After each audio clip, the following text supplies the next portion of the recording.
Which cleric is the best cleric, and which is the worst? This week, we take a look at each of the cleric archetypes and decide which one is a blessing and which one may need some divine intervention.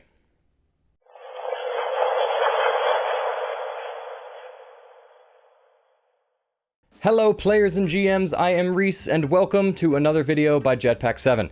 Before we get started, I just want to apologize for the incorrect information I put out in the Bard video last week. I got a ruling blatantly wrong in regards to one of the Bardic features, so feel free to go roast me on that video if you'd like. I've earned it. And also DMs, if your players come in saying that cutting words can lower a creature's saving throw because some YouTube guide said so, my bad.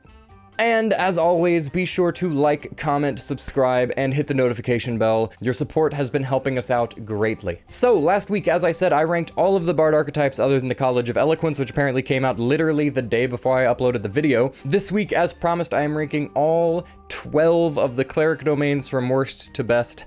That's right, I said all 12. There are 12 cleric domains between all of the books, and I am going to rank all of them right now. So, obviously, I don't want to make this video super freaking long. If you've seen my past videos, you know I like to go into detail on things to explain my reasoning in depth, but with this one I'm going to have to give some pretty vague details so that I'm not uploading a 35-minute long video. So, in order to keep that promise, let's go ahead and hop in with what is, in my opinion, the weakest of the cleric domains, the Nature Cleric. If you watched my video ranking each of the casting classes, you know that I ranked the Cleric as the best casting class overall, and that is largely because of the strength and variety of each of the domains. So by no means are any of these weak, but the Nature domain is, as many nature-based things in 5e, pretty underwhelming.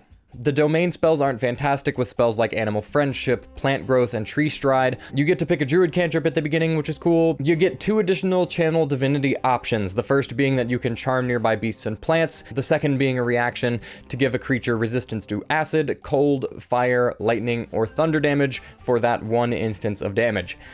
Neither of those are particularly powerful, in my opinion, and Channel Divinity is one of those really cool options that set clerics apart from other classes, so when they're underwhelming, it does feel pretty bad. You also get an ability called Divine Strike, which is something that many of the clerics get, so I'm just going to go ahead and define it here so that I don't have to do it later on.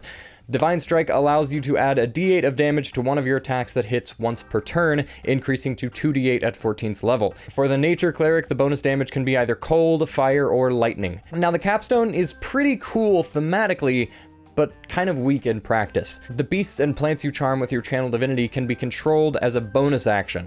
Now keep in mind, you get this feature at 17th level, so unless you're surrounded by wickedly powerful beasts and plants, this feature won't get a whole lot of value. So yeah, much like all the other things nature-based in 5e, I found that this domain is cool thematically, but weak in practice. In 11th place, I have the Knowledge domain. Their domain spells focus on enchantment and divination, with spells like Command, Suggestion, and Scrying.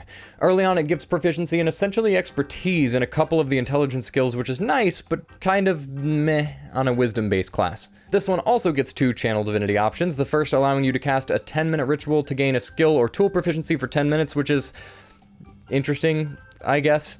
The other Channel Divinity is to read people's surface thoughts and then cast Suggestion on them without expending spell slots, so a bit of mind control happening there. This class also gets the alternative to Divine Strike called Potent Spellcasting. Potent Spellcasting just adds your Wisdom modifier to any damage-dealing cleric cantrips you cast.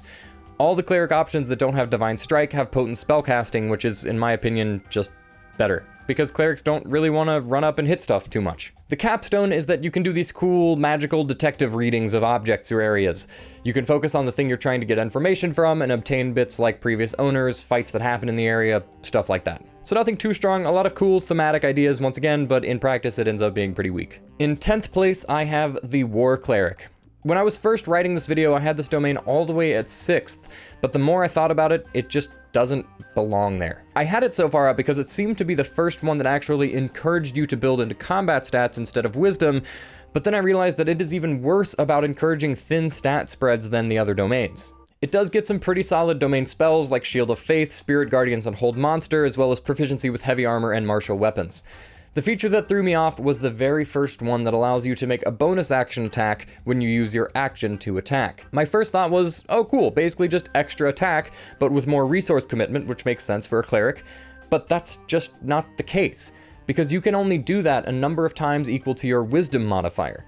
So again, your ability to participate in martial combat is determined by your wisdom, and that just isn't great. The channel divinities are nice, but not incredible. The first one allows you to give yourself +10 to one attack roll, the next allowing you to give an ally +10 to their attack roll. Pretty nice, but basically guaranteeing one hit isn't a massively game-changing ability most of the time. And again, you get Divine Strike dealing additional weapon damage, and then your capstone is that you get resistance to bludgeoning, piercing, and slashing damage. So your capstone ends up just kind of being a worse version of the Forge Cleric, which brings me to my 9th place cleric, the Forge Cleric. Now, I love the flavor of the Forge Cleric once again, but it just doesn't do much for me in terms of in-game efficiency.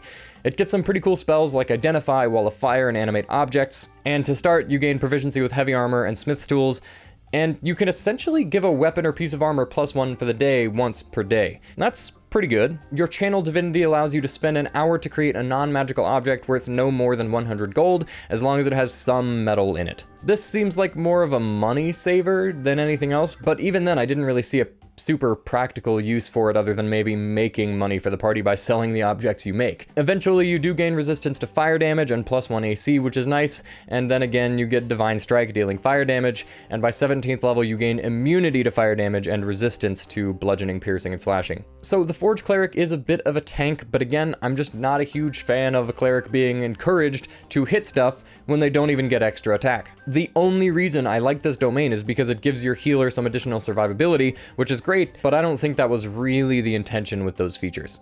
In 8th place, I have the Order Cleric. The Order Cleric has some really awesome domain spells, including Heroism, Mass Healing Word, and Dominate Person. They also get proficiency in Heavy Armor as well as Persuasion or Intimidation. I honestly really like the Order Cleric because its focus revolves around enabling your allies. The first active feature they get allows their allies to use a reaction to make an attack whenever the Order Cleric casts a spell on them, which can be really powerful since it doesn't actually use any action economy of the cleric themselves. Their channel divinity, however, is kind of unfortunately underwhelming to me, charming enemies within 30 feet and telling them to drop whatever they're holding. This would be nice if picking up an item wasn't just a free action. They also gain the ability to cast enchantment spells with an action casting time instead as a bonus action a number of times equal to their wisdom modifier, which is obviously pretty dang powerful, probably the most powerful feature they actually get. The reason this domain isn't higher though is because it has Divine Strike, dealing psychic damage, and then its capstone adds additional potency to Divine Strike, causing an additional 2d8 psychic damage the next time an ally attacks the same creature you Divine Struck. It sounds strong, of course, but spreading out features among spellcasting and melee attacks just doesn't work out too well when actually put into practice. In 7th place, I have the Tempest Cleric. I love the idea of the Tempest Cleric, and I think it has some really great potential. If just a couple things were tweaked, this domain would actually be incredible. The domain spells include Thunder Wave, Call Lightning, and Destructive Wave. Now, unfortunately, Lightning Bolt is not on here, but we'll see why. To start, you gain proficiency in Heavy Armor and Martial Weapons, and you can use a reaction to deal 2d8 lightning or thunder damage to any creature that attacks you a number of times equal to your Wisdom modifier. See, again, this is my issue with a lot of these domains. They have features that scale off the Wisdom modifier, but then also have features that encourage you to attack. So many cleric domains have Divine Strike, which is just so rarely going to get any value from a class that is often required to become the primary or at least the secondary healer of the party. Either way, the channel divinity is pretty nice. You can use it to deal max thunder or lightning damage for a single instance of damage, which would probably explain why Lightning Bolt is not actually on their domain spell list. You can also eventually push a creature 10 feet away when you do deal lightning damage, and then you get Divine Strike with thunder damage, and finally, a fly speed equal to your walking speed, but only when you're outside. Again, I really like this domain, and it can actually pump out some pretty crazy damage, but the Divine Strike just feels like a feature that goes out the window entirely, and it should come as no surprise that many of the bottom half of this list have Divine Strike instead of potent spellcasting. In 6th place, I have the Trickery Cleric. It pains me to put it all the way down here because the Trickery Cleric is one of my favorite domains, but it does unfortunately have a couple glaring weak points. The domain spells are actually pretty nice and unique with spells like Disguise Self, Blink, and Modify Memory. One of the stronger features comes right away with the ability to grant an ally advantage on stealth checks for 1 hour, and you can do that an unlimited number of times. So pretty much one ally in your party can just always have advantage on stealth checks. Your Channel Divinity is also really powerful, creating an illusion of yourself within 30 feet that can move up to 120 feet away from you.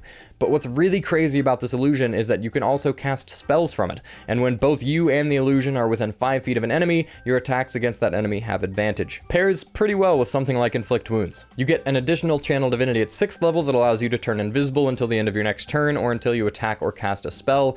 And unfortunately, this is another one that gets Divine Strike, dealing poison damage, which even more unfortunately, many creatures are commonly resistant or even immune to. And by the end, your Evoke Duplicity, the first Channel Divinity, can make 2 illusions instead of 1, which sounds nice, but doesn't actually do much. It just gives you another option to cast spells from, but doesn't give you any additional action economy or anything like that. Again, I love this domain because it has some super unique options that no other class has, and they are quite strong, but the last 2 features really pale in comparison to the power of the earlier features. In 5th place, I have the Death domain. The Death domain was the first attempt at a sort of Necromancer cleric, and while it is pretty strong in its own right, I think it kind of missed the mark for a Necromancer. Its domain spells include Blindness, Deafness, Vampiric Touch, and Cloud Kill, and they also get proficiency in martial weapons. The coolest feature for this domain comes right away, allowing you to choose 1 Necromancy cantrip from any spell list, and you gain the ability to cast it on 2 targets at once as long as they're within 5 feet of each other. So basically, as long as there are 2 creatures standing next to each other, you can twin cast a cantrip every turn, which is pretty dang strong. Your Channel Divinity allows you to deal additional damage equal to 5 plus twice your cleric level when you hit with a melee attack. The nice thing is that it doesn't specify a melee weapon attack, so you can actually use that with spiritual weapon and any other melee spell attacks that you have. Later on, your necrotic damage ignores resistance, you get Divine Strike dealing necrotic damage, and then at 17th level you can use your twin spell cast on any spells between 1st and 5th level. Same thing as before, just with stronger spells. That's a lot of power with spells like Vampiric Touch. So again, this is a pretty powerful class, and I think it definitely deserves to be in the top 5, but it doesn't offer the same supportive power that the domains above it do, which is why I can't justify putting it any higher. In 4th place, I have a cleric domain I'd actually never heard of until I made this video, the Arcana Cleric. The Arcana Cleric is essentially a cleric that worships deities of arcane magic, getting domain spells like Magic Missile, Dispel Magic, and Teleportation Circle. They are immediately able to learn 2 wizard cantrips for free, and their Channel Divinity is essentially Turn Undead, but for Celestials, Elementals, Faes, or Fiends. And instead of destroying them if they're below a certain CR, they're actually just banished back to their original plane of existence. Now, I've seen Turn Undead end encounters single-handedly, so I know how powerful an ability like this can be. To me, though, the coolest feature for this domain is the Spellbreaker feature. Essentially, whenever you heal an ally, you can choose to end a spell that is affecting them if it is of equal level or lower than the healing spell you cast. You basically get your own little Dispel Magic without having to even cast an additional spell, which is really dang powerful. In addition, you get Potent Spellcasting, which, like I said before, is just a better alternative to Divine Strike. It also synergizes rather well with this domain in particular because you get those 2 wizard cantrips, so you can actually add your Wisdom modifier to, say, Firebolt. And the Capstone feature is actually, I think, the strongest of any of these domains. You're able to add a 6th, 7th, 8th, and 9th level spell from the wizard spell list to your domain spell list, meaning they are always prepared and do not count towards your total number of spells prepared. That is absolutely incredible. We know the amount of power that is packed into the wizard spell list, so being able to have 4 additional spells of the 4 strongest spell slots available is crazy. So yeah, very strong domain, and one that I'd not really heard of before. In 3rd place, I've chosen the Light Cleric, or really they're sort of the Fire Cleric. They get domain spells including Burning Hands, Fireball, and Flame Strike. They also just learn the Light cantrip for free. Their first feature is a great aid to survivability, allowing them to give disadvantage to a creature attacking them a number of times equal to their Wisdom modifier. Again, pretty strong if you're actually building into your Wisdom. Their Channel Divinity allows them to dispel all magical darkness within 30 feet of them, as well as dealing 2d8 plus their cleric level radiant damage to enemies in that radius. Eventually, the ability to give disadvantage to attacking creatures also applies to creatures attacking your allies within 30 feet of you, and once again, they get potent spellcasting, thank goodness. Their capstone basically turns them into a glowing ball of radiant energy, emitting bright light in a 60-foot radius and giving any enemy in that 60-foot radius disadvantage on saves against spells that deal fire or radiant damage.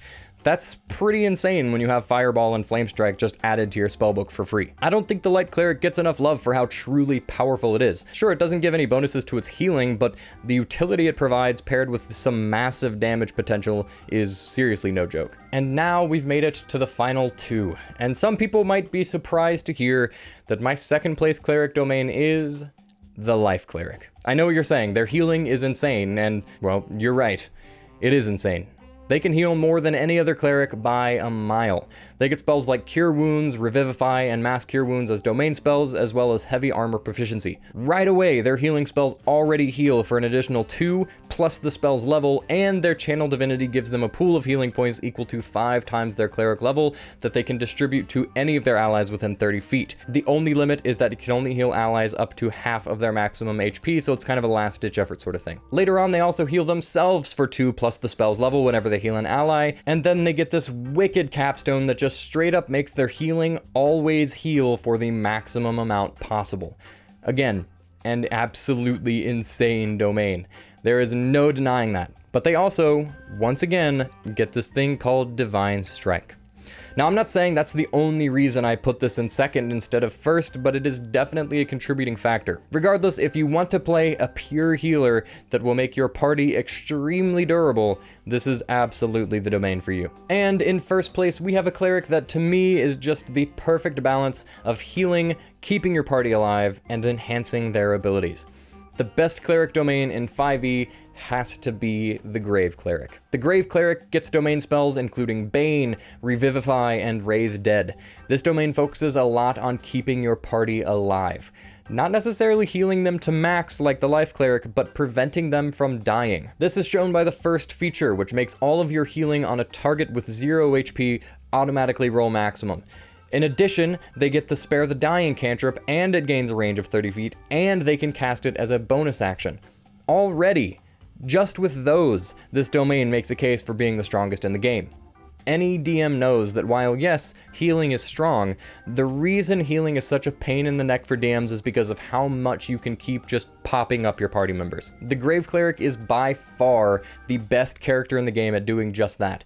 It guarantees that your healing will all be maximum against an unconscious ally, while also allowing you to stall for time with Spare the Dying to prevent your members from having to make death saves at all. Their Channel Divinity is where the party enhancement comes in. This allows the cleric to use their action to make a creature vulnerable to all of the damage from the next attack they take. If you coordinate this well, that is insane. Keep in mind, vulnerability stacks with critical strikes. So if you use this on a creature that is paralyzed by Hold Person or something, and then say your rogue comes up and gets a sneak attack on it, that is a crit and they're vulnerable, so the damage is doubled twice. It's absolutely insane, and honestly not that difficult at all to coordinate. Their next feature also allows them to negate critical strikes against allies within 30 feet by using their reaction, and they can do that a number of times equal to their wisdom modifier. Nothing feels worse as a DM than seeing that nat 20, and then your cleric just fully negates it down to a regular hit. And, always a plus, they get potent spellcasting instead of Divine Strike. Their capstone is actually one of the most underwhelming parts of their kit, allowing you to use your reaction to pull some life force from a creature that dies and heal your ally or yourself for an amount equal to the number of hit dice that that creature had. So it's probably a small amount. At 17th level, it might be a decent amount, but you can do it once per turn, assuming a creature dies every turn, so it's kind of just a free little heal. So yeah, this domain is absolutely incredible.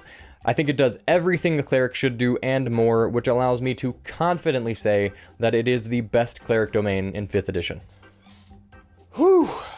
We did it! Those are all 12 cleric domains in 5e and where they stand in regards to one another in my opinion. If you all disagree with my ranking, let me know in the comments. Next video in the series is going to be the shape-shifting nature class, the Druid. This one has some super fun archetypes, so I look forward to getting to know them a little bit better, but until then, thank you all very much for watching, and I'll see you around.